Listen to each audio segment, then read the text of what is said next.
सर्वांना माहिती आहे की माझी घराडी आई वरती असीम सध्या आहे आणि मला खात्री आहे माझ्या जीवनामध्ये तिचा आशीर्वादामुळेच मी माझ्या प्रत्येक क्षेत्रामध्ये म्हणजे माझ्या राजकीय असेल किंवा व्यावसायिक प्रत्येक कामाची सुरुवात तिच्या आशीर्वादानेच केली आणि तिने मला भरभरून आशीर्वाद दिले. त्यामुळे नेहमीच कोणत्याही काम करायचं असेल त्याचा आशीर्वाद घेण्यासाठी मी नक्की घराण्याचा येत असतो आणि हे सगळ्यांना माहीत आहे. माहितीच्या प्रचार प्रमुख म्हणून मला जबाबदारी पूर्ण भारतीय जनता पार्टीने दिली होती. संपूर्ण महाराष्ट्रभर फिरण्याची जबाबदारी होती. फार मोठी जबाबदारी असल्यामुळे एकदा तिचा आशीर्वाद घेण्यासाठी मी इथे आलो होतो आणि मी तिच्याकडे साकडा घातलं होतं की मी सामान्य महाराष्ट्रातील जनतेची 2-2.5 वर्ष महायुतीच्या सरकारने केलेली सेवा ही आपण सर्वांना माहीत आहे.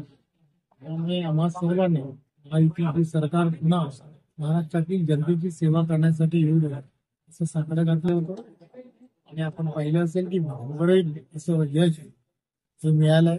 त्यामुळे तिच्या भेटीसाठी आला. मुख्यमंत्री म्हणून देवेंद्र फडणवीस यांचं नाव पुढे येत आहे, काय सांगता? एक गोष्ट लक्षात घेतली पाहिजे की या संदर्भातील सर्व निर्णय जे आहेत ते वरिष्ठ मंडळी घेत असतात. वरिष्ठ मंडळी या संदर्भातले निर्णय घेतील.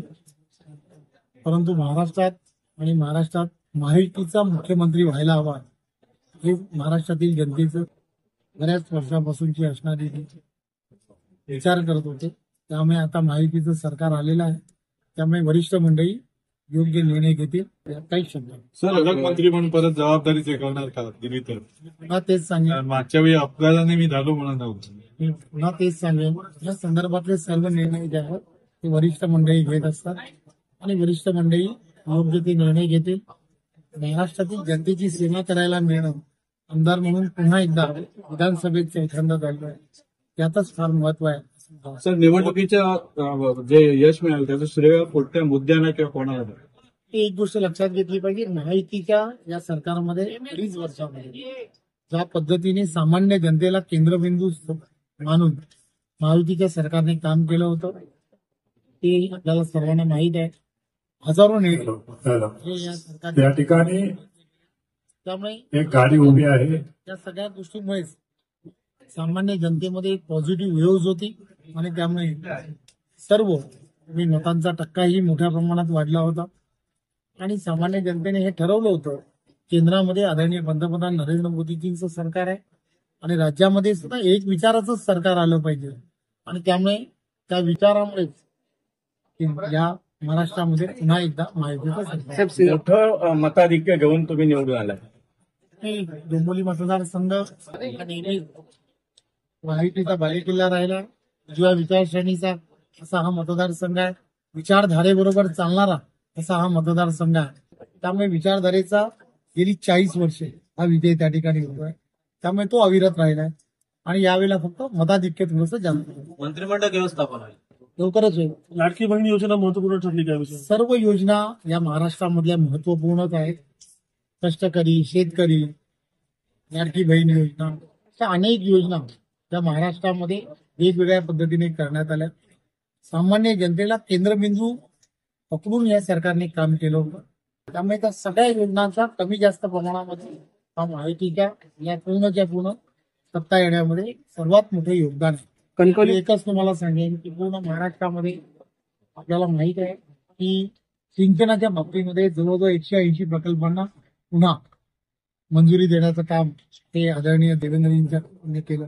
त्यामुळे हे सगळे जे फॅक्टर्स आहेत हे फॅक्टर्स सर्वात मोठी भूमिका ते करत होते.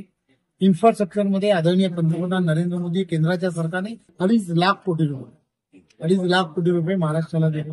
याही सगळ्या भूमिका ज्या आहेत त्या महत्वाच्या आहेत. त्यामुळे केंद्र आणि राज्य या दोघांनी एकत्रपणे महायुती म्हणून विजयाच्या दिशेने उचललेलं प्रत्येक पाऊल हे या विजयामधलं असणारं महत्वाची. कोकणात मोठ्या प्रमाणात हे महायुतीला मिळालंय, तुमचं मोठं योगदान आहे असं म्हणतात.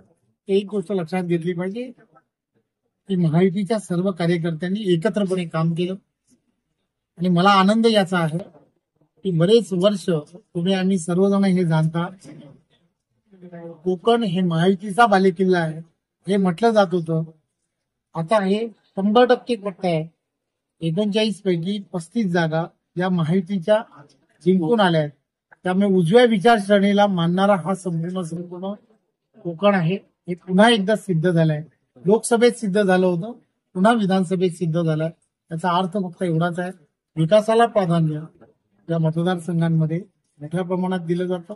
आणि मला खात्री आहे की महायुतीचे आमचे सर्व नेते यानंतरच्या काळात सुद्धा या ठिकाणच्या असणाऱ्या काही ज्या समस्या आहेत त्या समस्यांकडे, समस्या म्हणण्यापेक्षा जे प्रलंबित प्रश्न आहेत त्या प्रश्नांकडे, ते या ठिकाणचं असणारं स्थलांतर, युवकांचं होणारं स्थलांतर याकडे विशेष लक्ष देणारच आहे. आणि त्यासाठी मी स्वतः प्रयत्न करतो.